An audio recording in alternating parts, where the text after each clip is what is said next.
Hello guys, সবাই কেমন আছো? আশা করি সবাই ভালো আছো। তো সবাইকে রাধে রাধে। তো আজকে আমি অনেকদিন পর একটা নতুন ব্লগ নিয়ে এসেছি গাইস। তো আজকে আমরা যাব মন্দিরে। কোন মন্দিরে যাব, কোথায় যাব, সব তোমাদের সাথে শেয়ার করব। তো এখন আমি আসলাম আমার বান্ধবীর বাড়িতে, ওকে ডাকবো। তো রেডি আছে, আগে থেকে আমাদের বলা ছিল। তো রেডি আছে, এখানে নিয়েছি ফুল। কই রে? তো এখন দরজা লাগাই দিচ্ছে। তো চলো দেখা হবে তোমাদের সাথে যেতে যেতে। তো এই দেখো আমাদের এদিকে কি দেখাবো, চারপাশে শুধু বাগান আর বাগান। তো আমি আর আমার বান্ধবী এখন বেরিয়ে পড়েছি মন্দিরে যাওয়ার উদ্দেশ্যে। তো এই হচ্ছে এই বাগানে আমাদের দুজনেরই মা কাজ করে। যেতে যেতে এইখানে একটা মন্দিরের দর্শন পেয়ে গেলাম। তো এই মন্দিরটা হচ্ছে মা কালীর মন্দির। এই যে দেখো, তো এই মন্দিরটা হচ্ছে এই যে বাগানটা আছে এই বাগানের মন্দির। আর এই ঘরটা হচ্ছে অফিস ঘর। তো কি বলে এই বাগানটার নাম হচ্ছে গ্যাংটক বাগান। গ্যাংটক বাগানের মন্দির এটা। সেই বলে বড় গ্যাংটক ভেবো না, এটা হচ্ছে তার মানে দ্বিতীয় ছোট গ্যাংটক, এটাকে আমরা বলি মিনি গ্যাংটক। এই দেখো আমার বান্ধবী গাইস, কি বলবো, শুধু গান শুনতে ব্যস্ত, কি গানে রিলস বানাবে সেটাতেও ব্যস্ত গাইস। ওই বাড়িটার ওখানে একটা ফুলের গাছ ছিল, এই ফুলের গাছটা। তো তখন তো আমি ভিডিও করতে পারিনি। তো এই হচ্ছে আমার পছন্দিতা অনাথ, যেটা আমার শখের জন্য এটা এনে দিল আমাকে গাইস। এত ভালোবাসা আমি কোথায় রাখবো গাইস। মানে আমার মা এখন ফোন করলো, তো বলতেছে এই রাস্তা দিয়ে যেতে। এই রাস্তা দিয়ে কি যাওয়া যায় গাইস? ওইদিকে মন্দিরটা তো দেখা যাচ্ছে, এই পাশ দিয়ে দেখা যাচ্ছে। তো আমরা ওই দিক দিয়ে না যাই, এই রাস্তা দিয়ে যাবো, সোজা রাস্তা দিয়ে। তো যেহেতু এই নোংরা রাস্তা দিয়ে যাওয়া যায়, মন্দিরে যাচ্ছি, নোংরা রাস্তা দিয়ে যাওয়া যায় গাইস।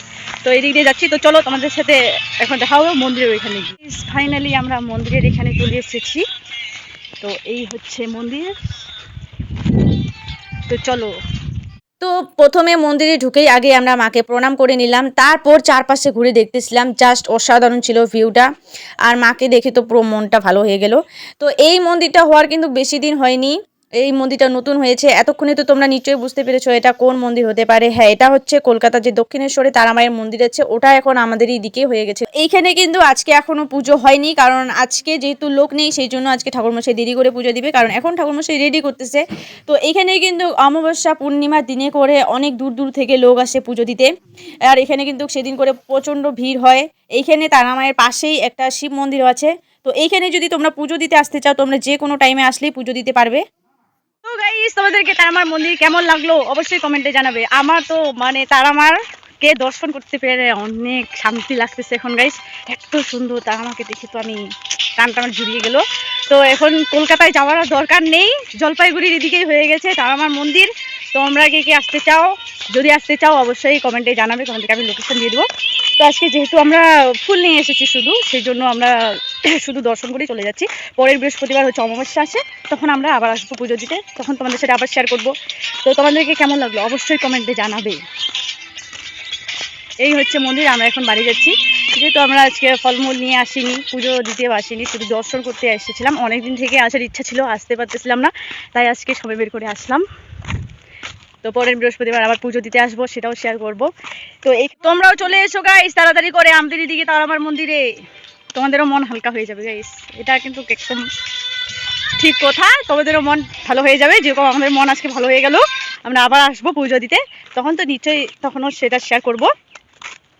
তো তোমরাও এসো। তো এখন বানাবো আমরা রিলস। চলো একটু রিলস বানিয়ে নিই, তারপর তোমাদের সাথে আবার দেখা হচ্ছে। এই রোদে আমাদের রিলস বানিয়ে অবস্থা শেষ। রোদে রোদে কে দাঁড়িয়ে রিলস বানায় গাইস? আমাদের মতো পাগল লোকগুলো বানাই। এই একটা পাগল, আমি একটা পাগল, আমরা দুজন বানাই। আমাদের এদিকে শুধু যেদিকে যাই চারপাশে বাগান আর বাগান গাইস। বাগান দেখতে দেখতে অসহ্য হয়ে গেছে একেবারে। এই পাশেও বাগান, ওই পাশেও বাগান, মানে যেইটা গ্রামে যাও না কেন আমাদের এদিকে বাগান পাবি। মানে আমাদের এদিকে যেটা বলে বিখ্যাত হচ্ছে চা পাতা বাগান। আমাদের এদিকে জাস্ট ভিউটা দেখো, চা পাতা বাগানের ভিউ। আমাদের এদিকে আমি যেইখানে ভিডিও বানাই না কেন ওইখানে চা পাতা বাগানের ভিউ থাকবেই। শুধু এটাতে একটু বোরিং লাগে, বাট কিন্তু সুন্দরও লাগে। দেখো এই যে কি সুন্দর চারপাশে চা পাতা বাগান। এই যে দেখো, এটাই হচ্ছে আমাদের জায়গা, বিখ্যাত চা পাতা বাগানের জায়গা। চারিদিকে যেদিকে যাও সেদিকে শুধু বাগান আর বাগান। তোমরাও যদি দেখতে চাও বাগান, চলে আসো আমাদের শঙ্কপাড়ায় গ্যাংটক বাগানে চা পাতা বাগান দেখার জন্য। এদিকে চা পাতা বাগান দেখার মতো অভাব নেই, যেদিকে যাবা সেদিকে বাগান বাগান বাগান বাগান। এইটা হচ্ছে আমাদের মাঠ, এ দেখো এটা পুরো মাঠ। এই মাঠেই আমরা রোজ আড্ডা দিই, রোজ বলতে যেদিন আসে সেদিন আড্ডা দেওয়া হয়। আর এইখানে বসে আছে আমার অসুখী একজন দাদা। আমি বাড়ি চলে এসেছি, মাঠে একটু আড্ডা দিলাম, তারপর বাড়ি আসলাম, কারণ হেঁটে হেঁটে আসলাম তো একটু হাবড়ে গেছি, তাই মাঠে একটু দুজনে আড্ডা দিলাম। তো এখন বাড়ি আসলাম, এই হচ্ছে আমার বাড়ি।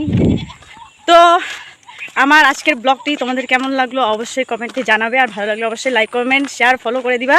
তো চলো তোমাদের সাথে আবার দেখা হবে নেক্সট ব্লগে, ঠিক আছে? তো এখন সবাইকে রাধে রাধে, শুভ বিকাল।